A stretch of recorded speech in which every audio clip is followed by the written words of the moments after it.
Welcome, here I've got Xiaomi 11T and let me show you how to change volume button function in the camera app at this device. So let's start by tapping on camera button to open it, and for now we are on standard photo mode. The volume buttons at this device are here from the right, so let me try to use them now to see how they work with the camera. And as you can see now, by tapping on them, I can easily take a picture.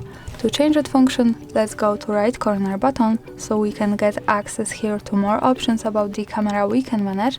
Now let's go to left side and tap settings, so we can open them. And here we have to slide a little bit to find volume buttons function. So for now we can decide to use this as shutter, which is now shutter countdown, zoom and volume.